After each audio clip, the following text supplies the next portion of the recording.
முன்னாள் அமைச்சர் நேற்று பேசும்போது சொன்னார்கள், கடந்த 5 ஆண்டுகளாக நாங்கள் எப்பவுமே டென்ஷனாக தான் இருப்போம் அப்படின்னு. அதுக்கு காரணம் கதவை தட்டுறவங்க ஈடியா விஜிலன்ஸான்னு தெரியாம நாங்கள் எப்பவுமே டென்ஷனா. வெயிட் வெயிட் வெயிட் எடுத்துல இருங்க.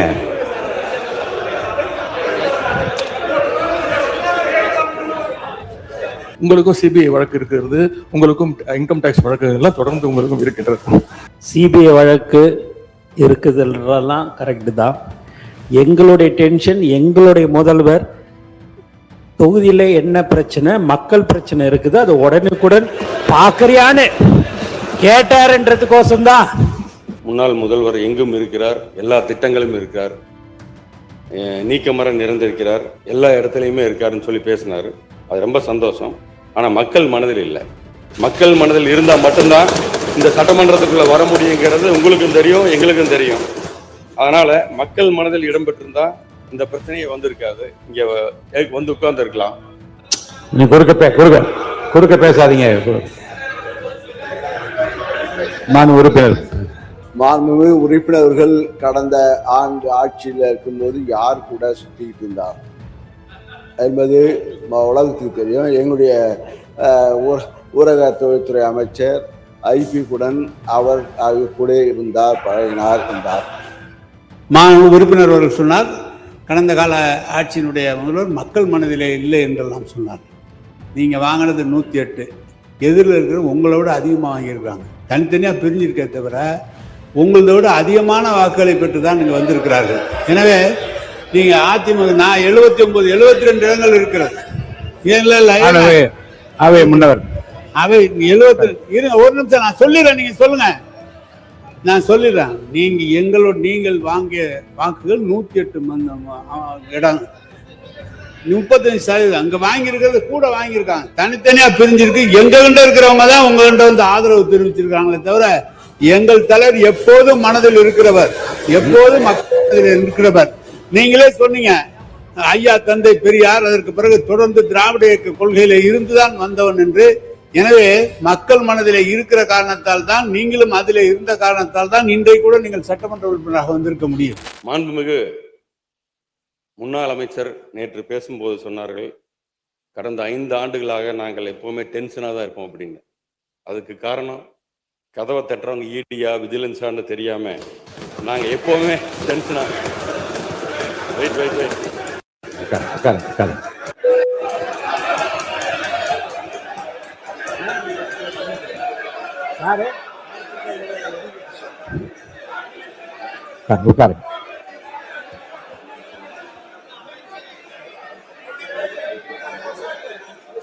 இது எனது முதல் பேச்சு.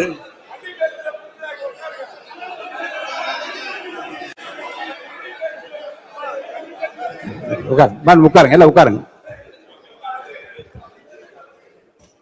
இல்லை, கன்னி பேச்சாக இருந்தால் அது கண்ணியத்தோடு இருக்க வேண்டும். அது என்ன இல்லைங்க. உட்காருங்க. என்ன பள்ளிக்கல்வித்துறை அமைச்சர் உட்காருங்க. எடுத்துல இருங்க.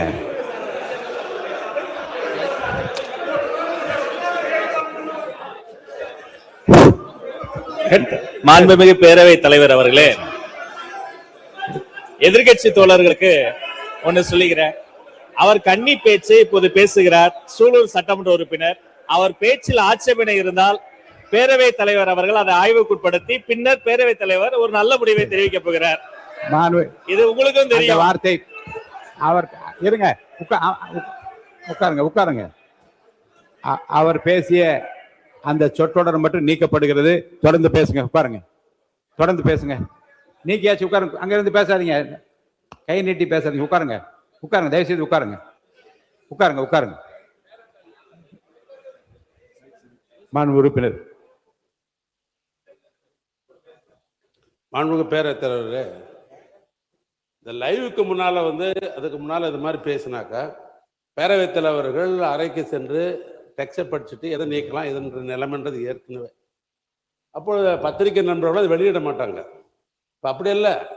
இப்போ உங்களுடைய கட்டுப்பாட்டில் இது லைவ்ல போகுது எல்லாமே. உடனுக்குடன் அப்பயே தீர்வு கண்டால்தான் இதற்கு ஒரு முடிவு வரும் மொழியை நீங்க பின்னாலன்ற முறை கொஞ்சம் மாத்திக்கணும். நான் உங்களை ஆர்டர் போடுறதுக்கு எனக்கு அதிகாரம் இல்லை. ஏன்னா இந்த சட்டமன்றம் உங்களுடைய கட்டுப்பாடு தெரியும். தகவலா உங்களுக்கு நான் சொல்றேன். அப்பப்பொழுது முடிவெடுத்துறது தான் சரியா இருக்க மொழி. அது பின்னால் இருந்தாக்கா அது சரியா வராது. இப்போது நீக்கப்பட்டிருக்கிறது. பொதுவாக நான் ஒன்று சொல்ல விரும்புகிறேன். பேச வந்த உறுப்பினர் இந்த பக்கமாக இருந்தாலும் சரி, அந்த பக்கமாக இருந்தாலும் சரி, கண்ணியத்தோடையும் சட்டப்பேரவையில் என்னென்ன வார்த்தைகளை நான் பிரயோகிக்கணும், இந்த வார்த்தைகள் மட்டும் நீங்கள் தேர்ந்தெடுத்து வார்த்தை பிரவார்த்தை மற்றவர்களை புண்படுத்தாமல், என்று அவர்கள் சொன்னபடி இது லைவாக உலகம் முழுவதும் இன்றைக்கு பார்த்து கொண்டிருக்கு. யார் எப்படி என்று நன்கு அறிந்து கொள்ள மக்களும் விரும்புகிறார்கள். அந்த வகையில் அனைத்து உறுப்பினர்களும் அந்த கண்ணியத்தை கடைபிடிக்குமாறு நான் கேட்டுக்கொள்கிறேன். உறுப்பினர் தொடர்ந்து சுகுமார் பேசலாம். எங்களை பார்த்து சொன்னாரு அவர், நீங்க கூலா இருக்கீங்க, உட்கார்ந்துருக்கீங்க அப்படின்னாரு. எங்கள் மடியில் கனம் இல்லை, வழியில் பயம் இல்லை என்பதற்கேற்ப நாங்கள் மிகவும் கூலாக தான் இருக்கோம். இன்னைக்கு மட்டும் இல்லை, இந்த 5 வருஷம் போய் மக்களை அடுத்த 5 வருஷம் தேர்தலை சந்திக்கும் போது நாங்கள் கூலாக தான் இருப்போங்கிறத தெரிவிச்சுக்கிறோம். மற்றொரு உறுப்பினர் சொன்னார், எங்கள் முன்னாள் முதல்வர் எதிர்கட்சி தலைவர் பேரவைத் தலைவர் அவர்களே, நேற்று என்னுடைய முன்னாள் அமைச்சர் பேசும்போது சொன்னார், கடந்த 5 வருடங்களாக தினமும் டென்ஷன் எங்களுக்கு என்று. அதை ரிப்ளை செய்யும் போது என்னுடைய நீர்வளத்துறை அமைச்சர்களும் அதே சொல்லியிருக்கிறார். நாங்களும் தினமும் நிம்மதியாக எங்களும் தங்களால் தூங்க முடியல, தினமும் எங்களுக்கும் நிமிஷம் டென்ஷனாக இருக்கிறோம் என்று அவரும் சொல்லியிருக்கிறார். மீண்டும் மீண்டும் அதை திருப்பி சொல்ல வேண்டாம் என்று கேட்டுக்கொள்கிறேன். ஏனென்றால் உங்களுக்கும் சிபிஐ வழக்கு இருக்கிறது, உங்களுக்கும் இன்கம் டாக்ஸ் வழக்குகள் எல்லாம் தொடர்ந்து உங்களுக்கும் இருக்கின்றது. மாண்புமிகு எதிர்கட்சி தலைவர் அவர்களுக்கு நான் தெரிவித்துக் கொள்வதெல்லாம், சிபிஐ வழக்கு இருக்குதுன்றதெல்லாம் கரெக்டு தான்.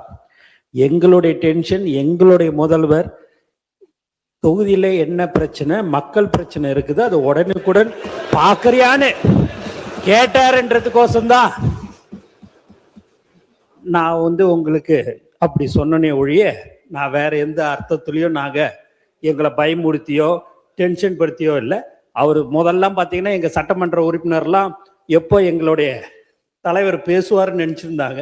இப்போ ஃபோன் வந்தாலே பயம் இருக்குது. ஏதாவது தொகுதியில் ஒரு சின்ன விஷயமா இருந்தால் கூட அதை ஏன் உடனே செய்யலன்னு கேட்கக்கூடியவர் தான் எங்கள் முதல்வர் என்பதை தெரிவிச்சு. உட்காருங்க. மாண்பு எதிர்கட்சி தலைவர் சொல்லி முடிச்சு நீங்கள் சொல்லுங்கள், உங்கள் கருத்தை சொல்லுங்கள். பேரவைத் தலைவர்களே, எங்களுடைய சட்டமன்ற உறுப்பினர் முன்னாள் அமைச்சர்களும் அதே எண்ணத்தோடு தான் பேசினார். அவர் ஒரு மூத்த அமைச்சராக இருக்கக்கூடியவர், வேளாண்மை துறை அமைச்சராக இருந்தவர். எங்களுடைய முதலமைச்சர்கள் அன்றைக்கு தினசரி பேப்பரில் பார்த்து, செய்திகளில் பார்த்து, அந்த துறை சம்பந்தமாக ஏதாவது செய்திகள் வந்திருக்கிறதா, அதை உடனடியாக நிவர்த்தி செய்யுங்கள் என்றதுதான், அந்த எண்ணத்தில் தான் எங்களுடைய சட்டமன்ற உறுப்பினரும் பேசினார். மாண்பு சுகுமார் பேசுங்க. நீங்க நேற்று மற்றொரு முன்னாள் அமைச்சர் பேசும்போது சொன்னார், எங்கள் முன்னாள் முதல்வர் எங்கும் இருக்கிறார், எல்லா திட்டங்களும் இருக்கார், நீக்கமர நிறைந்திருக்கிறார், எல்லா இடத்துலையுமே இருக்காருன்னு சொல்லி பேசினார். அது ரொம்ப சந்தோஷம். ஆனால் மக்கள் மனதில் இல்லை. மக்கள் மனதில் இருந்தால் மட்டும்தான் இந்த சட்டமன்றத்துக்குள்ள வர முடியுங்கிறது உங்களுக்கும் தெரியும், எங்களுக்கும் தெரியும். அதனால மக்கள் மனதில் இடம்பெற்றிருந்தா இந்த பிரச்சனையே வந்திருக்காது. இங்கே உட்கார்ந்து இருக்கலாம். நீ குறுக்க பேசாதீங்க. மாண்பு உறுப்பினர்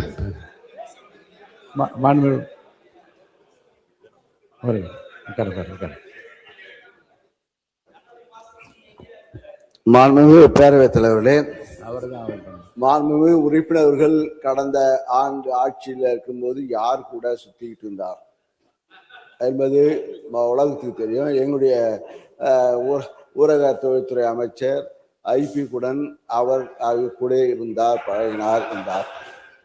ஆனால் நாங்கள் படுற டென்ஷன் அவருக்கு தெரியும்.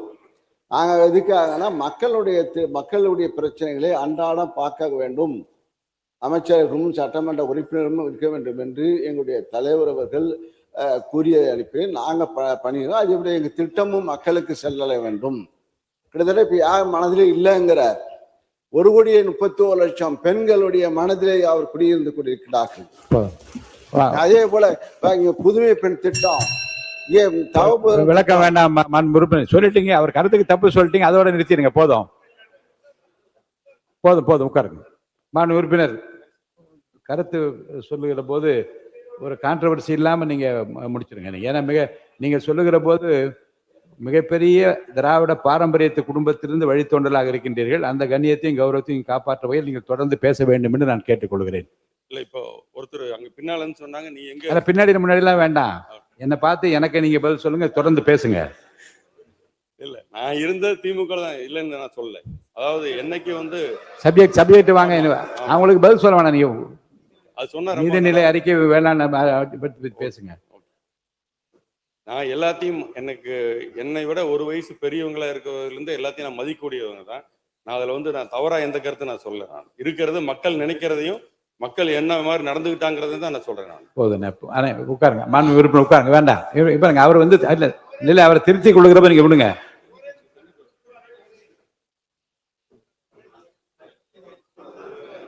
கை கொடுங்க.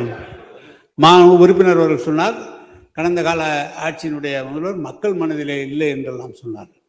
நீங்க வாங்கினது 108, எதிரில் இருக்கிற உங்களை விட அதிகமாக வாங்கியிருக்காங்க. தனித்தனியாக பிரிஞ்சிருக்கே தவிர உங்களதை விட அதிகமான வாக்குகளை பெற்று தான் நீங்க வந்திருக்கிறார்கள்.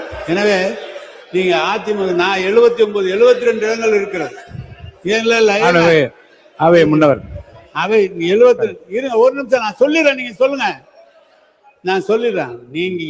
நீங்கள் வாங்கிய வாக்குகள் 108 இடம், 35% அங்க வாங்கியிருக்கிறது கூட வாங்கியிருக்காங்க. தனித்தனியா பிரிஞ்சிருக்கு. எங்க கிட்ட இருக்கிறவங்க தான் உங்ககிட்ட வந்து ஆதரவு தெரிவிச்சிருக்காங்களே தவிர எங்கள் தலைவர் எப்போதும் மனதில் இருக்கிறவர், எப்போதும் மக்கள் மனதில் இருக்கிறவர். நீங்களே சொன்னீங்க, ஐயா தந்தை பெரியார் அதற்கு பிறகு தொடர்ந்து திராவிட இயக்க கொள்கையில இருந்துதான் வந்தவன் என்று. எனவே மக்கள் மனதிலே இருக்கிற காரணத்தால் தான், நீங்களும் அதிலே இருந்த காரணத்தால் தான் இன்றைக்கு கூட நீங்கள் சட்டமன்ற உறுப்பினராக வந்திருக்க முடியும். மாண்பு உறுப்பினர்,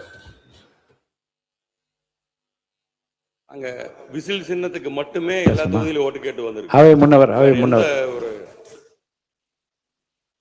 பேரவைத் தலைவர் அவர்களே, மாண்பு துணைத் தலைவர் அவர்களே, எதிர்க்கட்சி துணைத் தலைவர்களுக்கு பேசுகிற ஒரு கருத்தை சொன்னார்கள்.